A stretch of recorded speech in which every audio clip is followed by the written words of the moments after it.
"Are you a teacher?" I said, "Yeah." And they said, "Are you a real teacher?" I said, "Yeah, I really am." So, okay.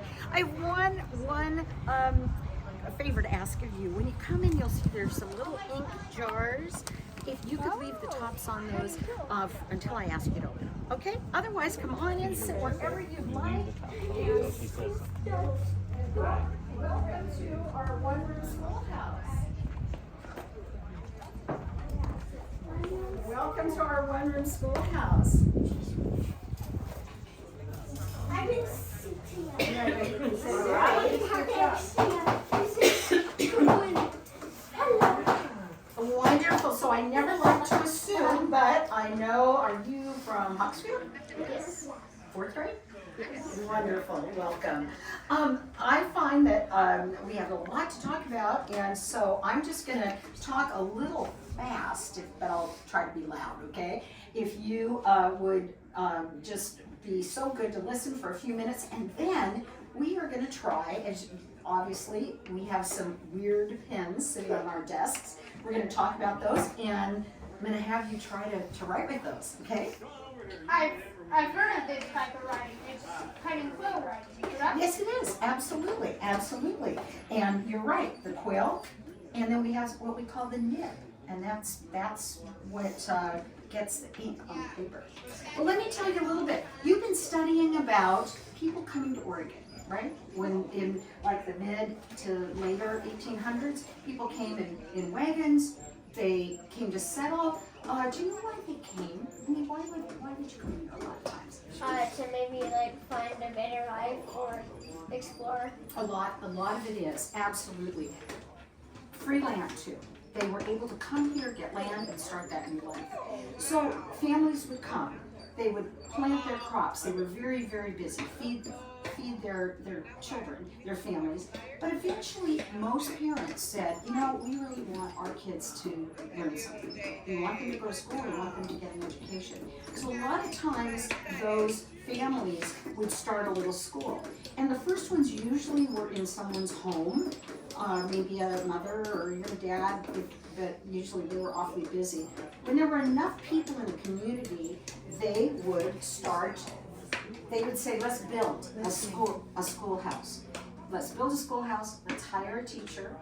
And that, you'll hear about the one-room schoolhouse. You'll hear a lot about the one-room schoolhouse. And in fact, many of them were just one room. And I am going to pass this around. This is a one-room schoolhouse in our community. This was the Parrot Mountain School. It was built for kids to go to school, and it was one room. It had a porch kind of and a bell tower so that people would know they needed to get to school. And it sadly is no longer up there, but it was on Parrot Mountain, which is just to the south of us here in Sherman. Yeah. Let me pass that around for you. That picture.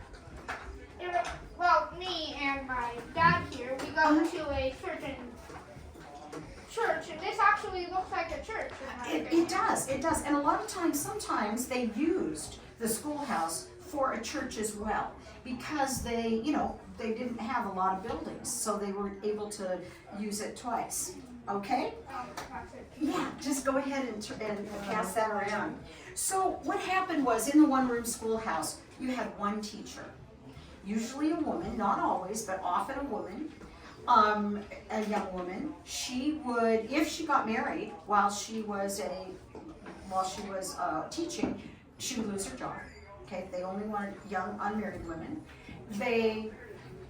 She would come in the morning and teach all the grades. I know you're fourth graders, but let's say first through eighth grade, everybody would be in the same room. The younger kids would sit up front. The older students would sit in the back. The teacher would often rely on older students to help with the young students. Older students, particularly boys, would need to come in, chop the wood in the morning. We have axes in our classroom today. No. No. We do here, because they would chop the wood, get the fire going, because there was no heat. So they had to keep it warm, especially in the winter. Students would start a little later than what we do today, what you do as far as coming to school, because most of them had to walk quite a ways to get to the schoolhouse. Also, if you wanted a drink of water, you didn't go to the fountain, you didn't get your water bottle out, you had to drink out of a bucket with a ladle, kind of germy, so we're not going to do that today. If you had to go to the restroom, you didn't just sign out of your classroom, you had to go to the outhouse. Kids were there all day long, got a lunch, usually an afternoon, I don't know that they called it recess necessarily, but an afternoon break, things like that. But most of the time was spent in this one room. And the important things to the parents and the teachers back then were three things: reading, writing, and what they called arithmetic. Does anybody know what arithmetic is? Anybody heard that word before? It's a word when I was yeah, go ahead. I've heard it, but I forgot what it means. That's okay. It's math. Yeah, I was like, it's in the word. If you think about it, you find it. You find it. It means, we call that math today. So those three things were most important. And the other thing, part of what students would do and what we're going to do today, is what we called penmanship back then. And it was writing, but it wasn't like writing an essay or a report. It was how do you make your letters? How do you make your letters? And back then, they made letters in cursive. Have you guys heard of cursive? Yeah, okay, more and more now. Yeah, it kind of fell out of favor, then a lot of people are bringing it back to practice. So, Why don't you swap the two of them? Can I Jackson see? and Is there, Please. here it is, I'm sorry. there you go. That was like a shorter word. A shorter word. Okay, absolutely, good. Did you get one, sweetheart? Good, all right. Any of our older students want to try this? Oh, sure, I'll give it a shot. You Why give not? it a shot? Yeah, and let me get you, there's a quill, or let me get you. You've got it, thank you for helping, I appreciate that. No problem. So what we're gonna try today, you're welcome to open your ink. There you Oh, is this? You got that? Yeah. Here, let me get you a paper towel, which is not. All right, so go ahead and open your ink and just try this. Try and trace school.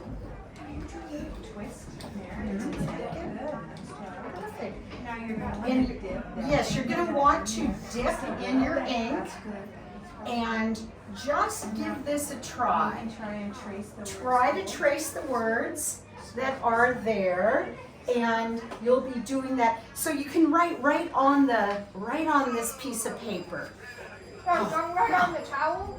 Right? No, not on the towel, just on the piece of Oh, paper. no. Yeah. That's okay. No problem. I can't believe It's okay. that darn bell rang so fast. But I want to give you a few more minutes to try, and then I'll You don't have to